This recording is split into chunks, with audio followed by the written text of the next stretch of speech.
So it is day 3 of officially being in the Sierra, and it's been pretty tough. The bear can and the extra weight along with the elevation change definitely has made for some harder hiking days, and we've still been like hiking over 20. So like the first day we did 22.5, and I think yesterday we were gonna do 24.5, but we ran into 1 gallon in the room at a campsite about 2.2 where we planned to stop, so we stopped there and camped with them, which was cool.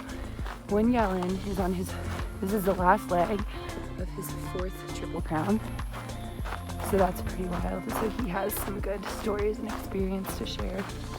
The Sierra has been absolutely beautiful. I don't know if you'll be able to see, but mornings are cold but not unbearable. I've still been cowboy camping and been fine. Mosquitoes are kind of bad. I've killed like a million, but I've only got like 3 bites and they don't itch that bad, so it's not awful. I'm gonna have to cross this in a second, so that's fun.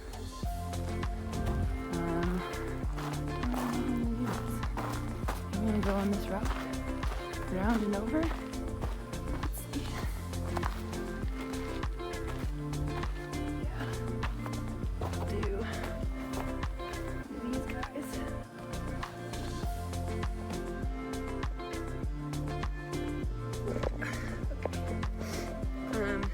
To the mt.whitney tonight, and then we'll do like about 0.8 until the last campsite that we can stay on with our permits, and then we're gonna wake up as early as possible, hoping for something like 1 a.m. so we can sunrise summit. It's also the safest way to do it because everything's frozen. So we've got a 19-mile day ahead of us, 19.8-ish. Hopefully we can find some snowbanks later, practice with our ice axes a little bit. Geez, just look at that. I cried out of happiness the other day because of how beautiful it is out here. So, and we haven't even gotten to the prettiest section. We're going to be doing the JMT, or joining the JMT soon. So that's pretty exciting. We've also been hiking with Brain, or Kazoo, Diesel, Truck Nuts. They go by different names. But 2 other guys. But they went into Lone Pine because they were going to Tahoe for the 4th of July. So we'll see if we meet back up with them. So far, so good. That's all I can think of right now. Oh, there's been fighter planes that have been like yesterday we were up on this massive cliff for lunch that was absolutely beautiful. And these planes just like barreled into the valley like below us, which was crazy and exciting, and it happened several times. We just keep hearing them all day long. I don't know if they're practicing for the 4th of July or they're just, doing practice runs. I'm also not sure what kind of plane they are, but it's really cool. And I'm really looking forward to the rest of the Sierra. It's challenging, but gorgeous.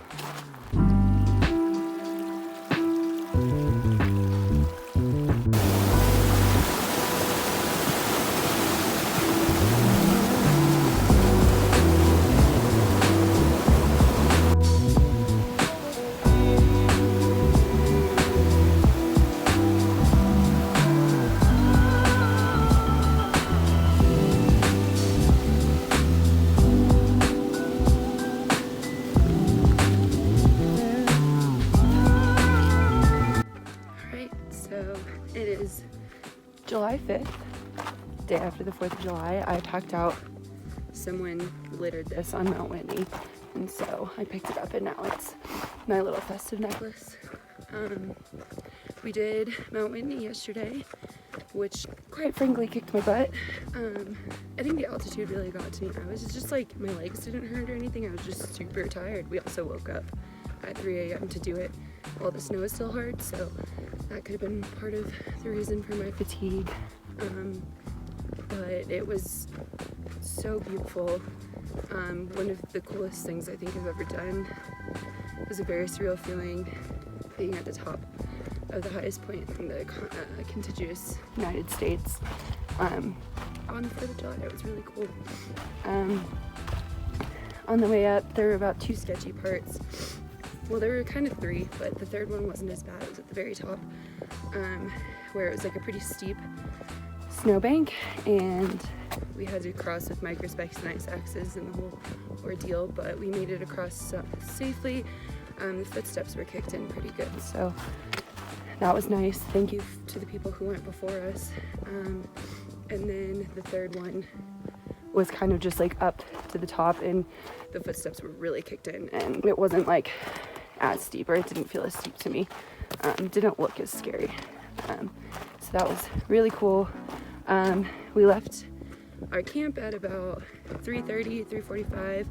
Did most of the approach in the dark, but then the sun started rising when we started to get to like the base of the mountain, and it was so beautiful. There was this beautiful sunrise coloring over Guitar Lake. It was like faded from blue to pink, and it was just gorgeous.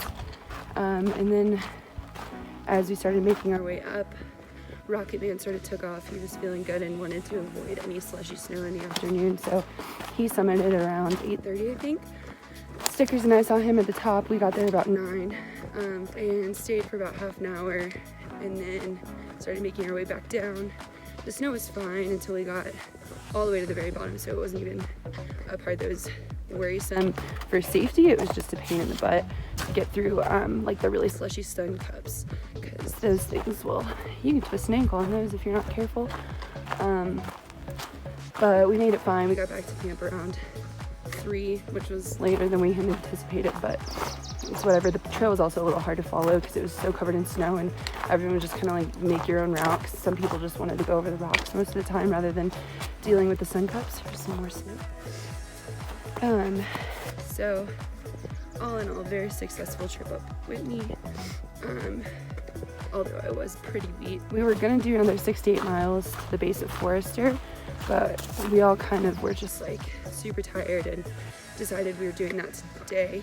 So that's what I'm doing now. There's 2 kind of gnarly stream crossings. I'm approaching one soon, about a mile, and so we'll see how those go.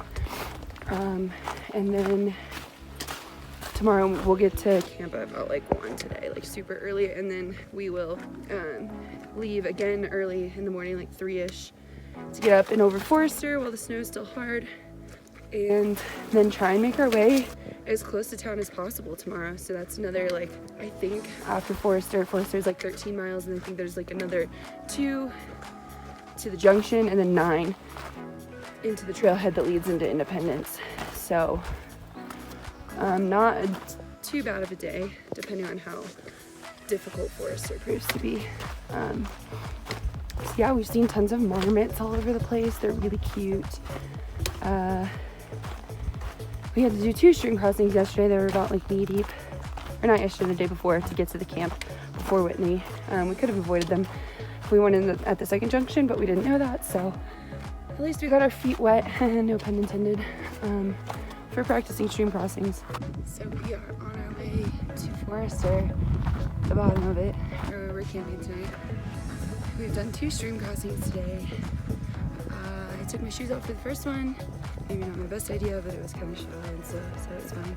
And then the second one I thought a lot, so that was cool. Also, just check this. And just views everywhere. This is wild. So cool. So the trail crosses a huge ass creek right here.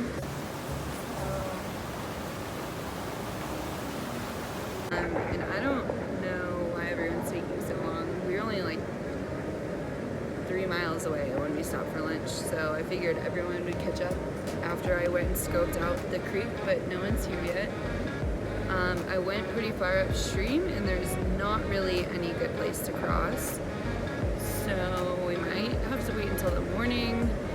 There's one questionable spot, so maybe we'll all decide to go at once and do like the hip belt holding method. But so far, not. I feel like camping's probably the smartest, unless we hike like a full mile up trail and keep looking. But I'm gonna wait for the gang to do that, so we'll see. Hey, dude.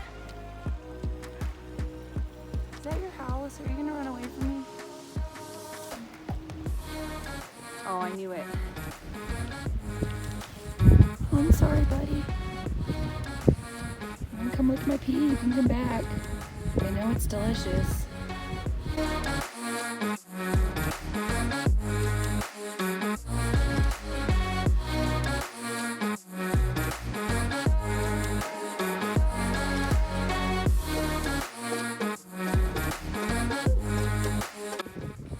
So, Forrester Pass is officially behind us. Ashes and I got there at about around 8, I think, and it really wasn't that bad. I wouldn't have wanted to do it a few weeks ago, but the state it's in now, it was pretty doable and actually kind of fun. Makes you feel pretty badass. There it is, somewhere in the background over there. Oh, there, I think. Oh, yep, just can't really see it that well. And now we've got about 9 miles to the junction where we're gonna get off trail to go into town to Independence and then bus into Bishop to resupply. Stickers and Rocket Man are heading in tonight. Ashes and I don't want to pay for 2 nights at a hotel, so I think we're gonna either see how we feel at the junction and keep going and then camp at the trailhead where we would hitch in, or camp at the junction and just do like Kearsarge tomorrow. But we're both feeling pretty good, so we will probably do Kearsarge today, but camp on the trail and then head into Independence tomorrow. So that's the trail, and there's just water all over it, all the way as far as we can see.